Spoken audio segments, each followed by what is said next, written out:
السلام علیکم، میں ہوں شاہد اقبال اور آپ دیکھ رہے ہیں انفو دنیا ٹی وی۔ ناظرین کرام، یہ رواں برس جنوری کی بات ہے۔ صوبہ پنجاب کے دارالحکومت لاہور کے گنجان آباد علاقے باٹی گیٹ میں داتا دربار کے عین سامنے میٹرو بس کے پل کے نیچے پولیس کو ایک لاوارث لاش ملی۔ ایسی ایک لاش قریبی اسلام پورہ سے بھی چند ماہ قبل ملی تھی۔ ان دونوں افراد کو تیز دھار آلہ سینے میں اتار کر قتل کیا گیا تھا۔ ہلاک ہونے والے دونوں شخص نشے کے عادی اور مالشیے تھے اور ایسے درجنوں بے گھر افراد میں شامل تھے جو داتا دربار اور اس سے ملکہ علاقوں میں سڑک کنارے رہتے ہیں۔ اما وقت لوگوں سے بھرے رہنے والے اس علاقے میں کون ان افراد کو کس وقت اور کیسے قتل کر گیا کسی کو نہیں معلوم تھا، اور فرض کیجئے کہ معلوم تھا بھی تو کم از کم کسی نے ابتدائی تحقیقات کرنے والی پولیس کو اس بارے میں کچھ نہیں بتایا۔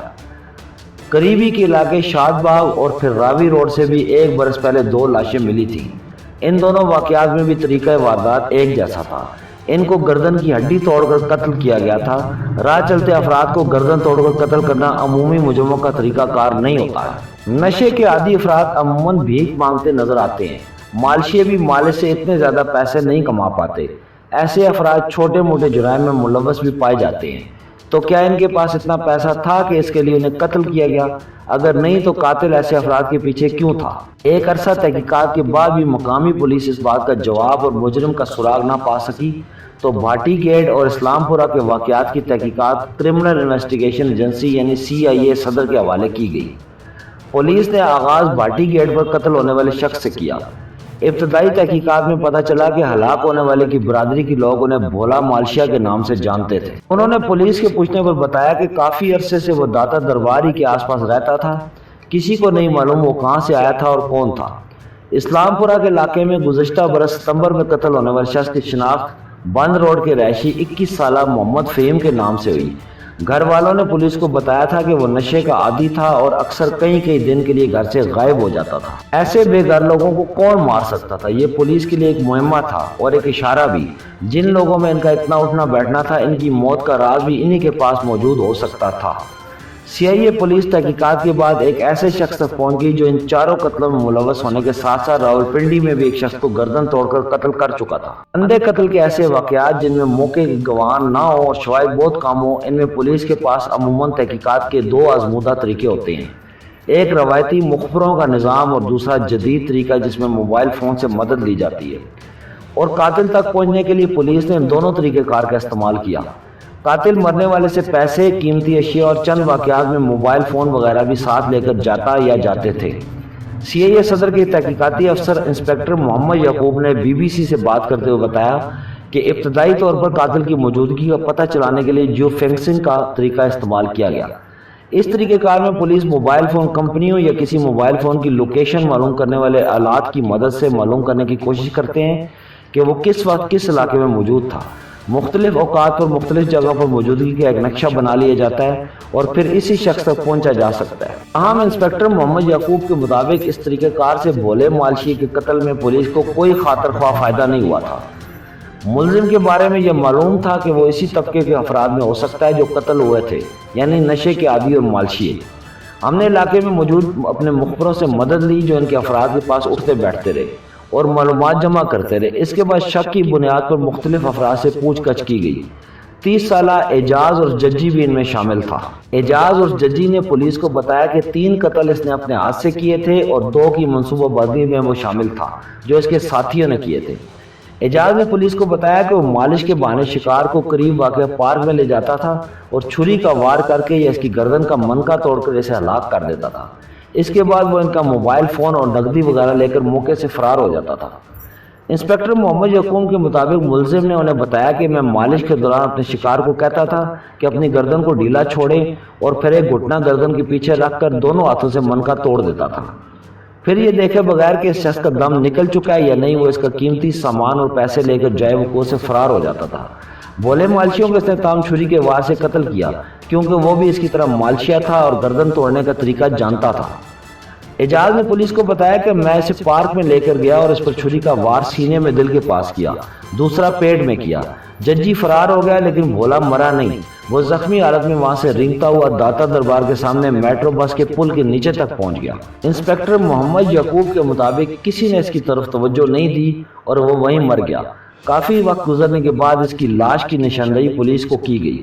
ججی نے پولیس کو بتایا کہ اسلام پورہ میں محمد فہیم کا قتل اس نے راہ چلتے ہوئے چھری کا وار کر کے کیا تھا، لیکن 3 سال قبل اس نے پہلا قتل ایک راہ چلتے شخص کی گردن کی ہڈی توڑ کر کیا تھا۔ اس نے پولیس کو بتایا کہ پیچھے سے جا کر میں نے اسے دبوچ لیا تھا اور گردن کے پیچھے گھٹنا رکھ کے اس کی گردن کو دونوں ہاتھوں سے گھما کر توڑ دیا تھا۔ یہ واقعہ راولپنڈی کے علاقے فیض آباد میں ایک پارک کے اندر ہوا اور اس میں اس کے ساتھیوں نے بھی مدد کی تھی۔ وہ شخص موقع پر ہلاک ہو گیا تھا اور ججی اس کے پاس موجود نقدی اور موبائل فون لے کر فرار ہو گیا تھا۔ انسپکٹر محمد یعقوب کا کہنا تھا کہ ہر جرم کے بعد جرم کرنے والا خوف کا شکار ضرور ہوتا ہے۔ یہ اعجاز ججی کا پہلا قتل تھا اور اس کے بعد اس کو پکڑے جانے کا خوف ہوا اور وہ راولپنڈی سے بھاگ گیا، لیکن وہ نشے کا عادی تھا اور اسے جلد ہی اس کو پورا کرنے کے لیے پیسوں کی ضرورت پڑی۔ لاہور میں اس نے اپنے جیسے ساتھی ڈھونڈ لیے اور ان کے ساتھ مل کر 2 مزید افراد کو قتل کیا۔ اس کے بعد بھولے اور محمد فہیم کو اس نے اپنے ہاتھوں سے اکیلے قتل کیا۔ انسپکٹر محمد یعقوب کے مطابق شاد باغ اور راوی روڈ پر قتل ہونے والے افراد کی شناخت ہونا باقی تھی، جس کے لیے متعلقہ پولیس کو اطلاع کر دی گئی تھی۔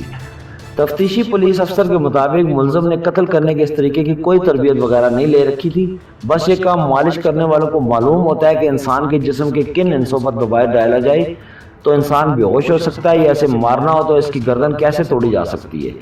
پولیس کے مطابق ماضی میں بھی اس نوعیت کے واقعات سامنے آ چکے تھے، جن میں مالش کرنے والے پیشہ ور افراد ڈکیتی اور چوری کی وارداتوں میں ملوث پائے گئے تھے، تاہم ایسا بہت کم ہوتا تھا کہ کسی کو لوٹنے کے بعد اسے قتل کر دیا۔ انسپکٹر محمد یعقوب کے مطابق زیادہ تر یہ مالش کرنے والے جرائم پیشہ افراد اپنے شکار کے جسم کو کچھ حصے دباتے ہیں، یا تو وہ سو جاتا ہے یا وہ اس کی آواز کھو بیٹھتا ہے اور وہ اس کے پیسے اور قیمتی سامان لے کر فرار ہو جاتے ہیں۔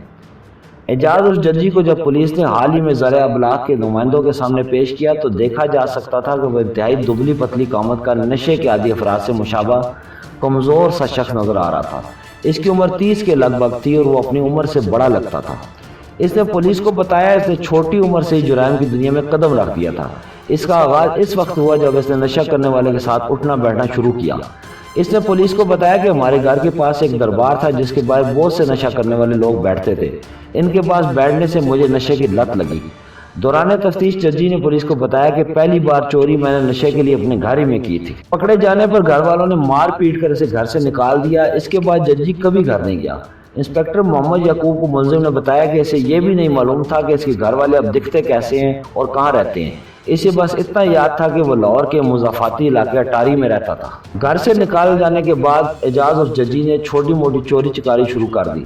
بڑھتے بڑھتے بعد موٹر سائیکل چوری کرنے اور بڑی چوریوں تک پہنچ گئی۔ پولیس افسر کے مطابق وہ نشے کا عادی تھا۔ اس نے بتایا کہ نشے کے لیے مجھے پیسے کی ضرورت ہوتی تھی۔ ایسے لوگوں کے ساتھ اٹھتے بیٹھتے اس نے مالش کرنے کا کام بھی سیکھ لیا۔ جب اس نے پہلا قتل کیا تو اسے اکٹھے پیسے ملے۔ اس نے پولیس کو بتایا کہ پہلے قتل کے بعد جب میں بچ گیا تو مجھے لگا کہ یہ تو بڑا آسان کام ہے، ایک دم اتنے پیسے مل جاتے تھے اور آپ پکڑے بھی نہیں جاتے۔ پولیس انسپکٹر کے مطابق اس کے بعد اس نے بے خوف ہو کر قتل کرنا شروع کیا۔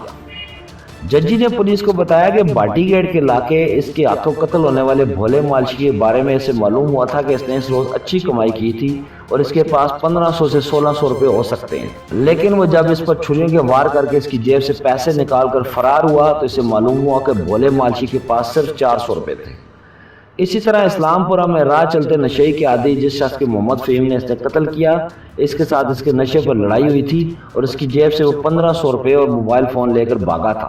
ہر واردات میں اسے چھوٹی موٹی رقوم اور موبائل فون وغیرہ ملے تھے۔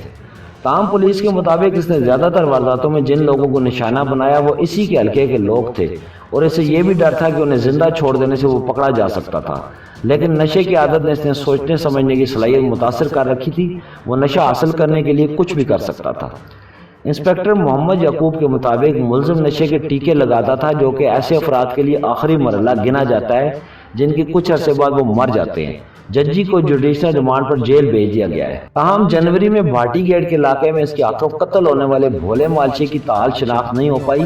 پولیس کے مطابق اس کا شناختی کارڈ نہیں بنا تھا اور اس کی شناخت کے لیے ڈی این اے ٹیسٹ کی مدد لی جا رہی تھی۔ اب پولیس کو ملزم کے گروہ میں شامل دیگر ساتھیوں کی تلاش ہے۔ ناظرین کرام، ایسی معلوماتی ویڈیوز دیکھنے کے لیے ہمارے چینل کو سبسکرائب کریں اور اگر ویڈیو پسند آئی ہے تو ویڈیو کو لائک کریں اور دوستوں کے ساتھ شیئر کریں۔ آج کے لیے اتنا ہی، پھر ملیں گے ایک نئی ویڈیو کے ساتھ، تب تک کے لیے اللہ حافظ۔